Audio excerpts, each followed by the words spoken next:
کشور ناہید صاحبہ مشہور و معروف شاعرہ، اور فہمیدہ ریاض صاحبہ مشہور و معروف شاعرہ.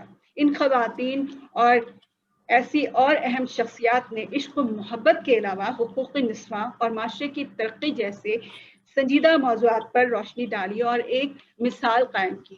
سامعین، آج ہم انہی موضوعات پر گفتگو کریں گے، اور اس کے لیے میں رخ کرتی ہوں میری کو ہوسٹ، میری شریک میزبان ڈاکٹر ولا جمال صاحبہ کا، اور یہ ہمیں آج کے پروگرام اور آج کی مہمان خواتین کے متعلق بتائیں گی. ڈاکٹر ولا جمال صاحبہ. جی السلام علیکم احباب ناظرین، میرا سلام قبول کیجیے. میں محترمہ ایمن امبرین صاحبہ کا شکریہ ادا کرتی ہوں کہ انہوں نے میرا تعارف کرایا، اور میں بھی ان کا تعارف کروا دوں. محترمہ ایمن امبرین کا تعلق عمان سے ہے، اچھی شاعرہ اور ادیبہ ہیں. اس کے علاوہ ہماری تنظیم صوفی جمیل اختر لٹریری سوسائٹی کی ایک سرگرم رکن ہے. سب سے پہلے میں اپنے ایک شعر سے آغاز کرتی ہوں. ہماری منفرد پروگرام کاروانی نسواں کے لیے میں نے لکھا: صدیوں سے چل رہا ہے یہ کاروانی نسواں. کیا بات ہر نقش بانے لکھی ہے دستانی نسواں. بے شک دنیا میں جتنی رگا رنگی اور چہل پہل ہے، سب عورت کے وجود ہی کے طفیل سے ہے. آج حاضر میں ہر شعبے میں وہ موجود ہیں اور اپنے فرائض بحسن و خوبی انجام دے رہے ہیں. خواتین ہماری سماج کا ناگریز حصہ ہیں. اردو زبان و ادب کے فروغ میں خواتین کا ایک حصہ بھی ہے. اس سلسلے میں ہم آج بات کریں گی ہماری خاص پروگرام کاروانی نسواں میں، جہاں ہماری ساتھ ہیں 4 مہمان خواتین ہیں. ہم ان کا تعارف کروائیں گے. ناظرین، ہم اب کی ملاقات کراتی ہیں اردو افسانہ نگار سے، محترمہ چشمہ فاروقی سے. ہماری مہمان محترمہ چشمہ فاروقی صاحبہ، جن کا تعلق دلی سے ہندوستان کے ایک ایسے اردو گھرانے سے ہیں جو 3 نسل سے اردو کی مسلسل خدمات انجام دیتے ہیں، اور ان کی خدمات پوری دنیا کے سامنے ہیں. ان کی دادے مولانا عبدالعلیم فاروقی نے جو میگزین شروع کی تھی، وہ دنیا بھر میں جہاں اردو بھی ہے اس گھر کی زینت بنی ہوئی تھی.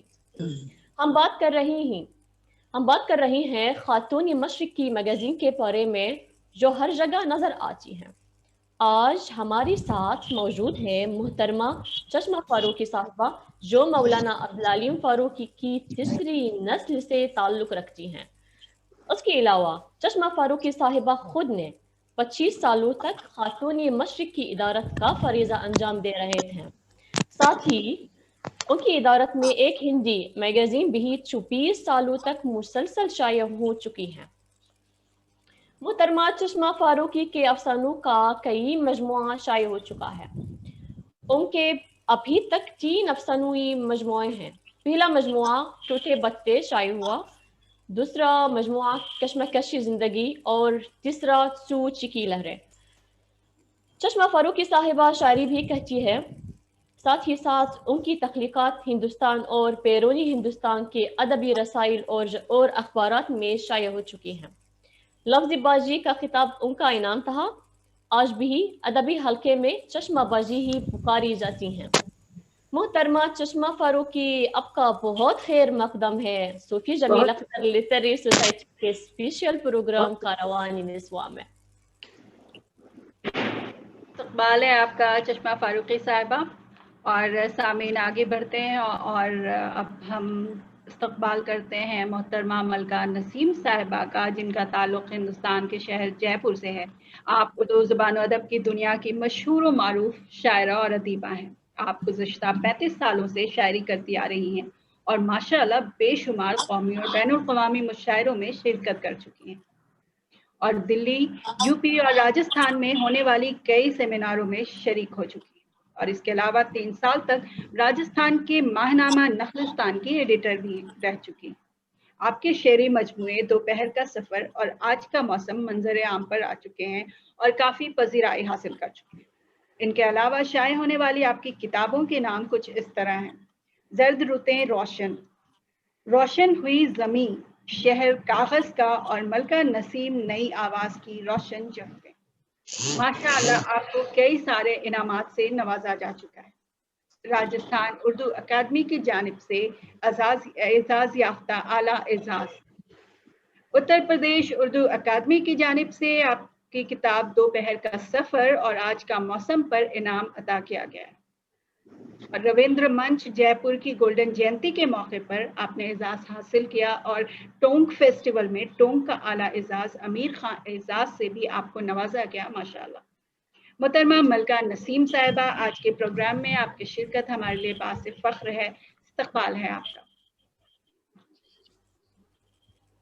اور اب ہم رخ کرتے ہیں ایک بار پھر سے مصر کا، ولد جمال صاحب۔ اب تک اقدم ہے ملکہ نسیم صاحبہ، اور اب ہم چلتی ہیں ایک اور مہمان کا تعارف کروائیں گے۔ ہماری مہمان ایک معلمہ ہیں، مصر سے ہیں، الازہر یونیورسٹی میں شعبہ اردو میں ایک معلمہ ہیں اور تدریس کی خدمات سر انجام دے رہے ہیں۔ ہماری مہمان ڈاکٹر بدریہ محمد نے اردو زبان و ادب میں MA اور PhD کی ڈگری حاصل کی۔ MA تو ایک مقالہ بعنوان رباعیات طلوع کے چند محروم، مطالعہ اور ترجمہ، اور PhD تو ایک مقالہ بعنوان صوفی پہلو اردو غزل میں ایک تنقیدی جائزہ۔ ڈاکٹر بدریہ صاحبہ، ہماری خاص پروگرام کاروان نسواں میں آپ کا استقبال ہے۔ بہت بہت شکریہ ڈاکٹر ورقہ۔ استقبال ہے آپ کا ڈاکٹر بدریہ صاحبہ، اور اب ہم آگے بڑھتے ہیں اور رخ کرتے ہیں دلی کا۔ دلی سے ہمارے ساتھ جڑی ہیں ٹی وی کے ایک سینئر صحافی محترمہ بشریٰ خانم صاحبہ۔ آپ نے جامعہ ملیہ اسلامیہ سے تعلیم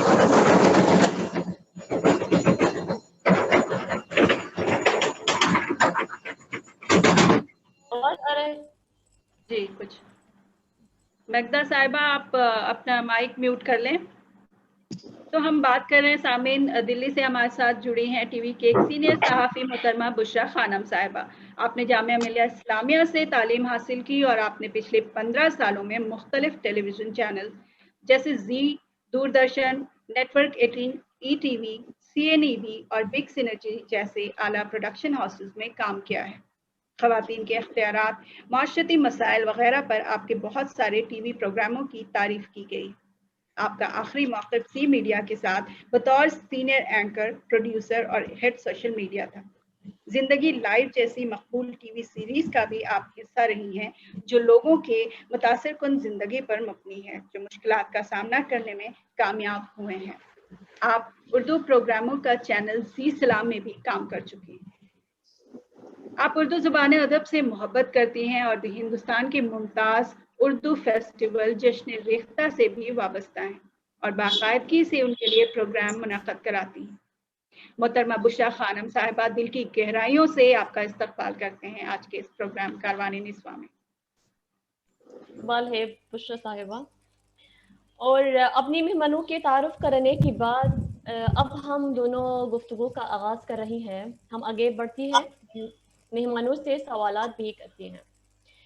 اپنی مہمان افسانہ نگار کے پاس ہم چلتی ہیں۔ محترمہ چشمہ فاروقی صاحبہ، آپ کا بہت شکریہ کہ آپ مصروف ہیں اور اس کی باوجود ہمیں وقت دیا۔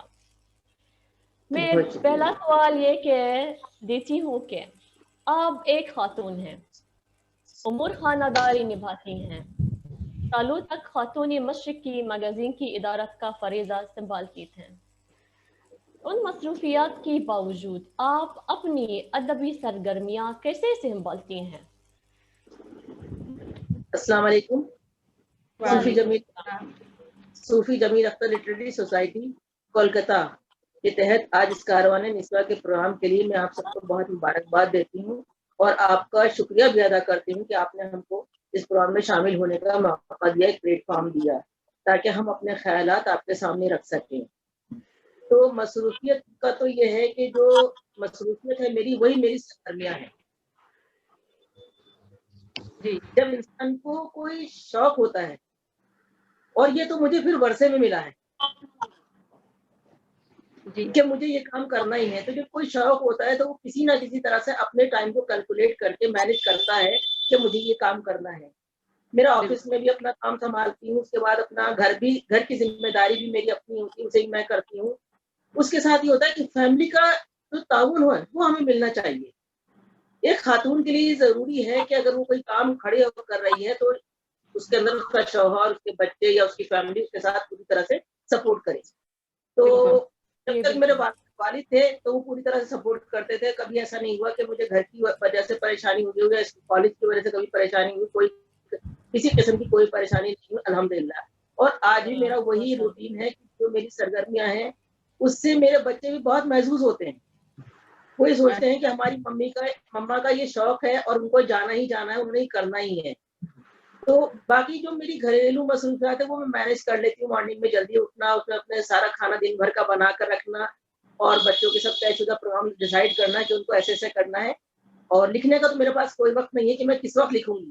کبھی کبھی میں کھانا بنا رہی ہوتی ہوں اور آ کے وہ رکھ کر اور اپنا لکھنے بیٹھ جاتی ہوں. اپنا افسانہ پورا کر لیتی ہوں، اپنی کوئی غزل اگر میں نے ذہن میں آ رہی ہوتی ہے تو اسی وقت لکھ لیتی ہوں، تاکہ ایسا نہ ہو کہ بعد میں بھول جاؤں.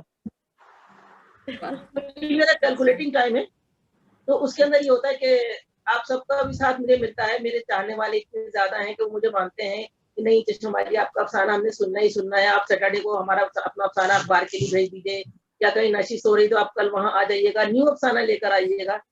تو اس طرح سے کر کے جب یہ سب نیو افسانے کی ڈیمانڈ ہوتی ہے تو پھر میرے افسانے بڑھتے ہی چلے جاتے ہیں. تو ماشاءاللہ سے کبھی کبھی مجھے ایک ویک میں 2 افسانے لکھنے پڑ جاتے ہیں، اور کبھی کبھی 15 دن میں کوئی افسانہ نہیں لکھ پاتی. ماشاءاللہ آپ نے بہت اچھی بات کہی ہے. اور میں سمجھتی ہوں کہ خواتین جس شعبہ میں بھی جائیں گی انہیں مشکلات درپیش رہیں گی، لیکن کام کرتے وقت وہ بھول جائے کہ وہ ایک خاتون ہے اور اس طرح کام کرے جیسے مرد کرتے ہیں. اگر وہ مثبت سوچ کے ساتھ آگے بڑھیں گے تو کبھی ناکام نہیں ہوں گے. بالکل. اور اب ہم رخ کرتی ہیں اگلی مہمان کی طرف، اور محترمہ ایمن امبرین ان سے پوچھیں گے. جی شکریہ ولا صاحبہ. اور سامعین، دلی کے بعد اب ہم چلتے ہیں جے پور کی طرف، جہاں سے ملکہ نسیم صاحبہ ہم سے جڑی ہیں. استقبال ہے آپ کا ملکہ نسیم صاحبہ. ملکہ صاحبہ، سب سے پہلے آپ ہمیں اپنی تعلیم و تربیت کے بارے میں کچھ بتائیں، اور ساتھ ہی ہمیں یہ بھی بتائیں کہ آپ کے اس ادبی سفر کا آغاز کس طرح ہوا. امبرین صاحبہ، میں اس صوفی لٹریری جو تنظیم ہے اس کا بہت بہت شکریہ ادا کرتی ہوں، جس کی وجہ سے آپ لوگوں سے ملاقات ہوئی. بہت اچھا لگا آپ لوگوں سے مل کے. دیکھیے، تعلیم کے آغاز کا جہاں تک سوال ہے تو ہمارے یہاں ہمارے جو خاندانی یہ تعلیم جو تھی ورثے میں ملی تھی ہم لوگ. تو یہ لیکن شاعری کا جہاں تک سوال ہے کہ شاعری کیسے شروع کی، شاعری کا یہ تھا کہ گھر والے تھوڑا سا جس کو کہنا چاہیے قدامت پسند، کہ وہ یہ نہیں چاہتے تھے کہ لڑکیاں کہیں باہر نکلیں یا باہر جائیں یا ڈائس پر آئیں یا مشاعروں میں شریک ہوں. تو بس یہ تھا کہ کیسے میں نے بڑا دلچسپ واقعہ ہے ہماری ادبی جو آغاز ہوا اس کا. چشمہ صاحبہ سے پہلی بار ملاقات ہو رہی ہے، ویسے فیس بک پر تو ہم لوگ ملتے رہتے ہیں. جی بالکل. تو یہ ہوا یہ کہ میں نے جب میں 10ویں کلاس میں تھی، تو ویسے تو 8ویں کلاس سے میں کچھ اپنا تک بندی کرتی رہتی تھی گھر میں خاموشی سے.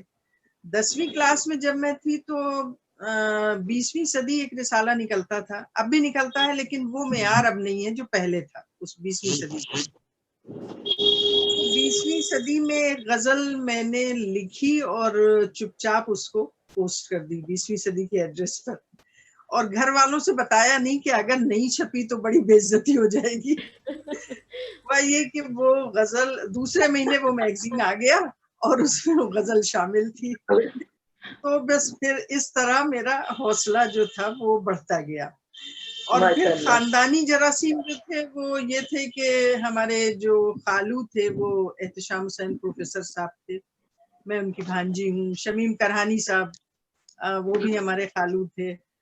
تو یہ سب خاندانی جو جراثیم تھے وہ دھیرے دھیرے دھیرے پھر اب جب اس طرح پروگرام ہونے لگے، شائع ہونے لگے، چھپنے لگے، تو پھر گھر والوں نے بھی حوصلہ بڑھایا کہ ٹھیک ہے آپ پڑھیے کریے جو بھی. تو اس طرح ہماری ادبی زندگی کا جو آغاز ہوا وہ اس طرح ہوا. ماشاءاللہ ماشاءاللہ. اور بہت اچھا لگا آپ کے بارے میں جان کر، اور بالکل صحیح فرمایا آپ نے کہ اگر دل میں جذبہ ہو تو شروعات کرنی چاہیے. بالکل. اور یہ ہے کہ جب آپ شروعات کرتے ہیں کسی کام کو کرنے کا، کہ آپ یا جو آپ کا خواب ہے وہ پورا کرنا چاہتے ہیں، یا کوئی بھی کام آپ اگر کرنا چاہتے ہیں، دل سے کرنا چاہتے ہیں، دل میں جذبہ پیدا ہو، تو پھر ایک کوشش ضروری ہے. اور جب آپ کوشش کرتے ہیں تو پھر صحیح معنوں میں کوششیں کامیاب دیتے ہیں، اور بالکل کوشش کامیابی ملتی ہے. بالکل صحیح فرمایا آپ نے، اور بہت اچھا لگا. اور اب ہم ایک بار پھر سے مصر کی طرف چلتے ہیں اور والا صاحبہ سے بات کرتے ہیں. جی بہت خوب. اب ہم چلتی ہیں مصر کی مہمان کی طرف. مصر کے اردو اساتذہ نے مصر کی مختلف جامعات میں اردو تدریس کے ذریعے اردو زبان و ادب کو مقبول بنانے میں نمایاں خدمات انجام دی ہیں. دکتور بریہ صاحبہ، آپ عالمی سطح کی قدیم ترین اور ممتاز جامعات میں شمار ہونے والی الازہر یونیورسٹی کے شعبہ اردو کی ایک معلمہ ہیں، اور ہم اب سے جاننا چاہتی ہیں کہ مصر میں اردو کی صورتحال کیا ہے، ساتھ ہی ساتھ آپ کے اندر اردو سیکھنے کا شوق کیسے آیا؟ اچھا، سب سے پہلے مجھے دعوت دینے پر پروگرام کے منتظمین اور فہیم اختر کا شکریہ. صوفی جمیل اختر لٹریری سوسائٹی کو ایک موضوع پر پروگرام منعقد کرنے کے لیے مبارکباد. بلا شک و شبہ مصر میں اردو کی صورتحال کے بارے میں بحث و تحقیق کی ضرورت ہے، اور اس کے بارے میں ہمارے محترم استاد ڈاکٹر ابراہیم محمد ابراہیم نے ایک بہت اچھا اور عظیم مقالہ لکھا، اور میں اسی مقالے سے اپنی بات کا آغاز کرنا چاہوں گی، جس میں وہ کہتے ہیں کہ مصر میں اردو زبان و ادب کی تدریس کا آغاز 1939 میں ہوا ہے. علامہ اقبال کی سفر مصر کی چند سال بعد ہی، یعنی 1939 عیسوی میں، جب اس زمانے کی جامعہ فؤاد الاول بعد میں قاہرہ یونیورسٹی میں مشرقی زبانوں کی تعلیم و تدریس کے لیے ایک انسٹیٹیوٹ معہد الألسنة الشرقیہ کا قیام عمل میں آیا. قاہرہ یونیورسٹی کے اس انسٹیٹیوٹ میں سب سے پہلے اردو پڑھنے والے حسن العظمی تھے. ساتھ ساتھ قاہرہ یونیورسٹی کی فیکلٹی آف آرٹس کی شعبہ عربی میں بھی اردو زبان ایک اختیاری زبان کی حیثیت سے پڑھی جانے لگی. قاہرہ یونیورسٹی کے بعد الازہر یونیورسٹی کے بارے میں بات کرنا چاہوں گی، جس میں مجھے اردو زبان و ادب کی تدریس کا اعزاز حاصل ہے. مصر سمیت پورے عالم عرب میں جامعہ الازہر وہ واحد یونیورسٹی ہے جس نے اردو زبان و ادب کو انتہائی اہمیت دے کر اس کے لیے 2 مستقل شعبے قائم کیے. پہلا شعبہ لڑکوں کے لیے اور دوسرا شعبہ لڑکیوں کے لیے. جیسے کہ آپ جانتے ہیں کہ الازہر کی مختلف تعلیمی مراحل میں تعلیم مخلوط نہیں ہے. چنانچہ الازہر یونیورسٹی میں اردو کی باقاعدہ تعلیم 1979 عیسوی میں بوائز برانچ میں شروع کی گئی. سال اول سے سال 6 تک اسے بطور بنیادی مضمون کے رکھ گیا. 1996 میں الازہر یونیورسٹی گرلز برانچ نے طالبات کے لیے شعبہ اردو کا افتتاح کیا. مصر میں اردو کے میدان میں یہ سب سے زیادہ سرگرم اور کامیاب شعبہ ہے. طالبات کی تعداد بھی سب سے زیادہ ہے. انڈر گریجویٹ کے 4 سال میں کوئی تقریباً 2 سال طالبات ہیں.